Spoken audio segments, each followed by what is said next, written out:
Bien, continuando con el análisis, vamos a analizar dos cosas importantes, torque y velocidad. Entonces, el torque de arranque o torque crítico es el torque máximo que puede proporcionar un motor de velocidad a cero, asociado con el arranque o sobrecarga del motor. A eso está asociado, ¿ya? La velocidad de no carga, o la velocidad máxima también, es la máxima velocidad sostenida que puede lograr el motor. Pero esta velocidad solo se puede lograr cuando no se aplica carga o torque al motor, es decir, cuando no se lo trabaja con carga, se lo trabaja al vacío, ¿ya? Es importante que consideren eso. Bien, ahora vamos por partes. Analicemos al primero, que es la curva característica del motor en derivación, también llamado shunt, también llamado paralelo, ¿ya? Y podemos ver el circuito equivalente, o el circuito eléctrico del motor en derivación shunt. Está conformado por una armadura y devanados de campo conectados en paralelo que son activados mediante la misma fuente. Recuerden que ya habíamos estudiado eso, así que no vamos a profundizar. Los motores shunt presentan velocidad casi constante sobre un gran rango de carga. Eso es una ventaja, que presentan una velocidad casi constante. Cuentan con un torque de arranque de aproximadamente 1.5 veces al torque operativo nominal. Tienen torque de arranque más bajo que cualquiera de los motores y se pueden convertir económicamente para permitir una velocidad ajustable al colocar un potenciómetro en serie con los devanados de campo. Si ven, tiene algunas facilidades, ¿no?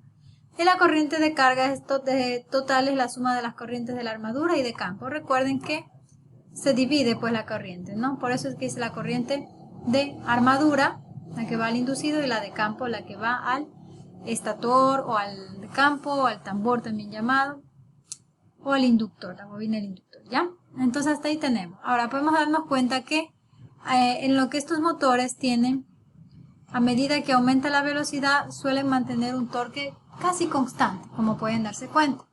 Pero al final, a medida que aumenta la velocidad, el torque disminuye. Ya cuando llega a una pendiente, disminuye y disminuye de una manera crucial, se va de picar. Es como cuando hablamos con el de serie, pero no los mezclemos.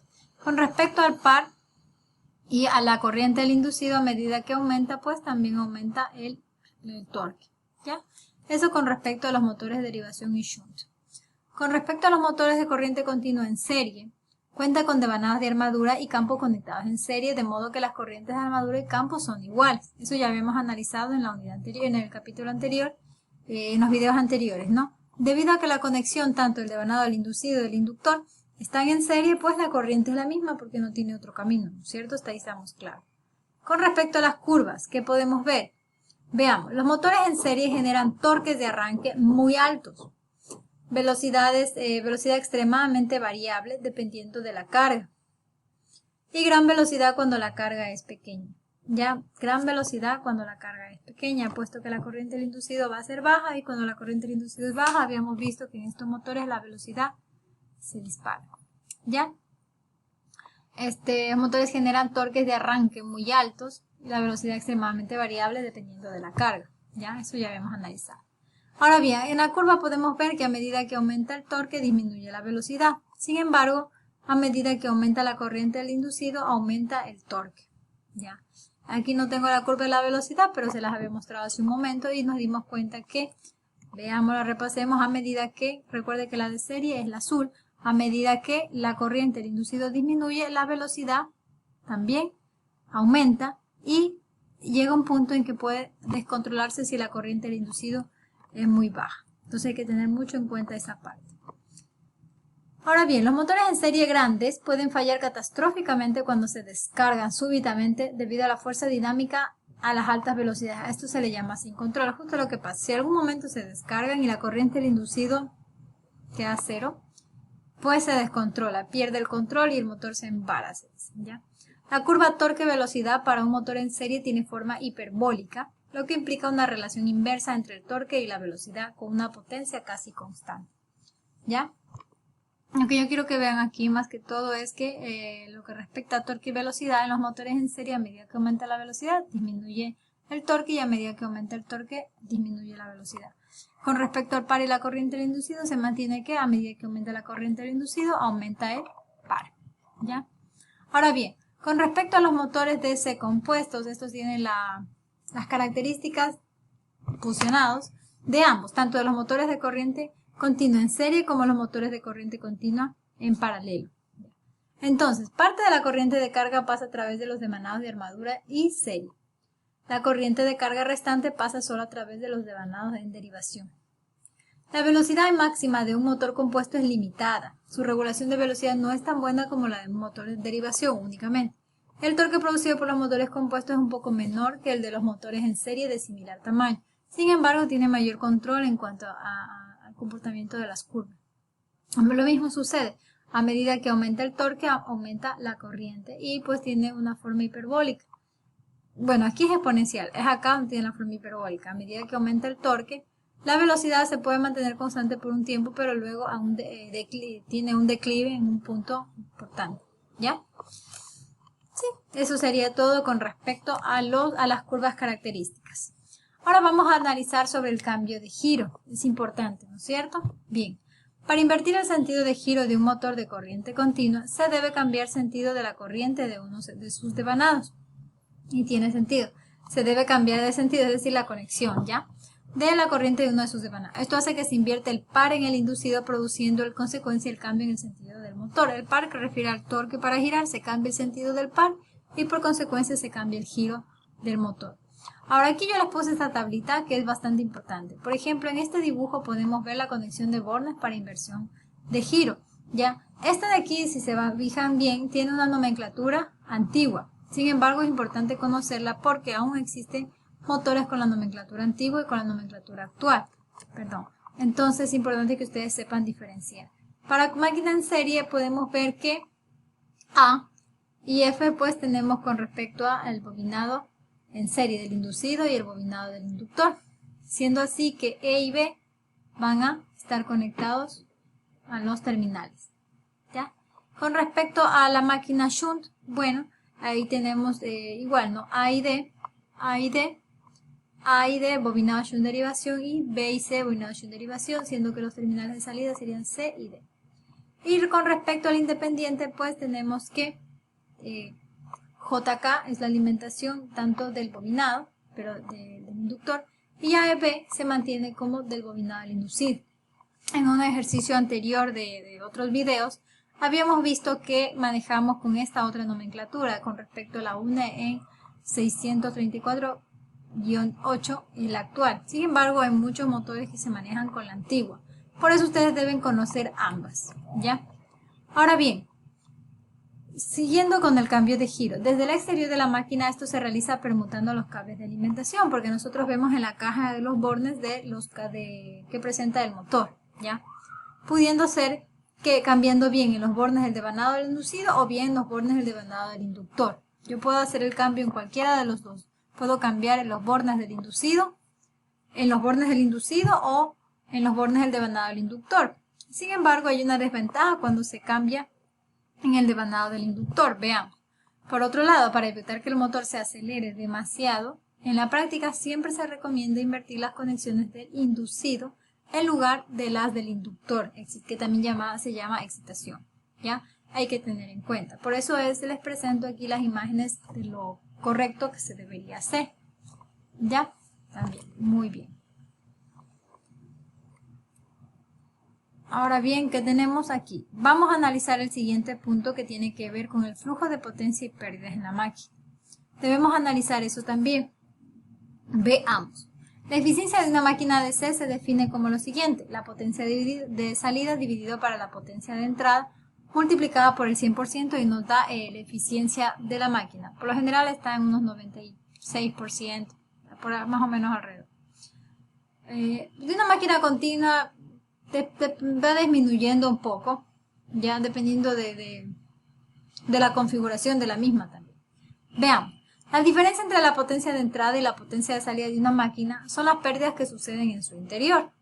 Entonces, realmente tendríamos que la eficiencia sería la potencia de salida menos la potencia de pérdidas, ¿no es cierto? Diferentes formas, ya vamos a ver, dividido para la potencia de entrada, ¿ya? Entonces, eso multiplicado por el 100%. Ahora bien, ¿cuáles son estas pérdidas? Vamos a ver, analicemos. Existen 5 categorías de pérdidas que sufren las máquinas de corriente continua.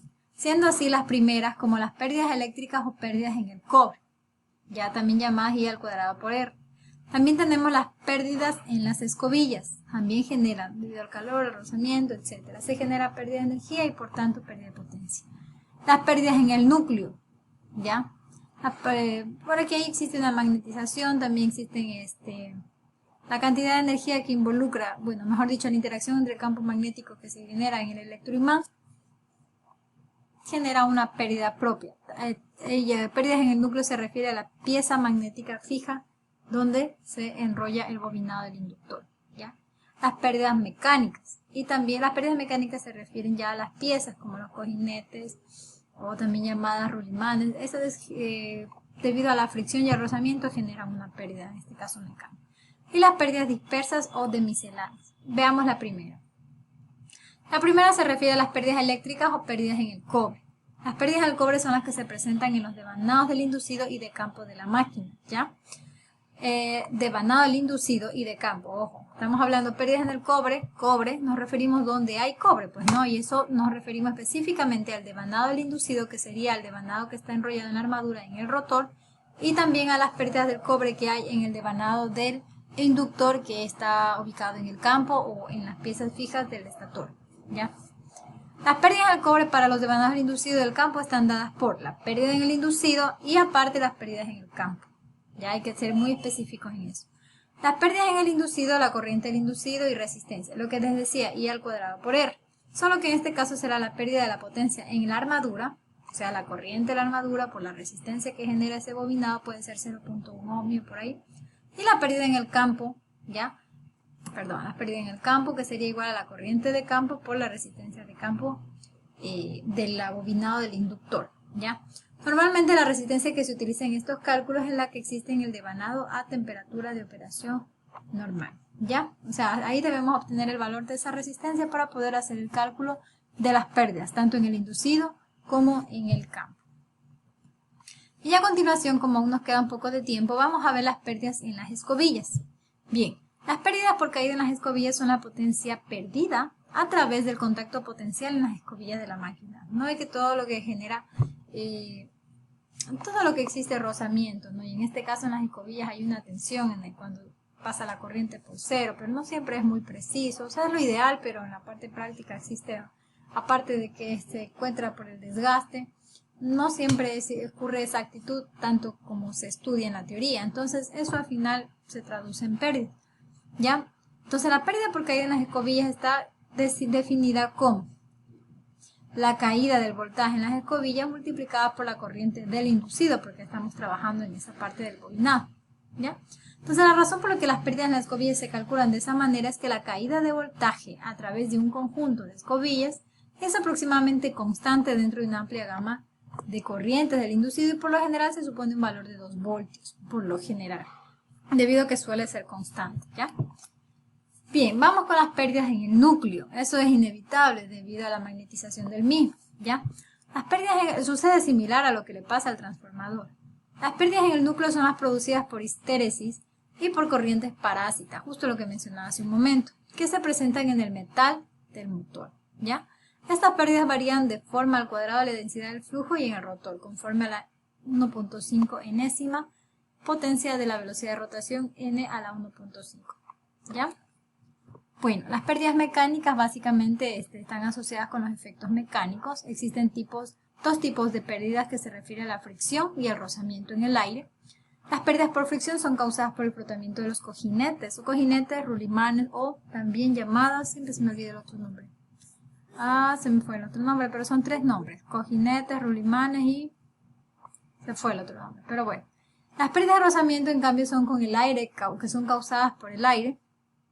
A ver, las pérdidas por rozamiento con el aire son causadas por el roce entre las partes móviles de la máquina y el aire dentro de la caja del motor. Estas pérdidas varían conforme al cubo de la velocidad de rotación de la máquina. Es debido al aire. Recuerden que el aire también ejerce una resistencia, una inercia al movimiento del motor, que golpean las aspas del motor. Entonces, con las partes móviles del motor. El aire también es como cuando un ciclista va en bicicleta, tiene una resistencia debido al aire. Lo mismo le ocurre al motor y eso a su vez genera que éste tenga mayor esfuerzo y en definitiva se traduzca en pérdidas. Vamos a ver en el siguiente video la siguiente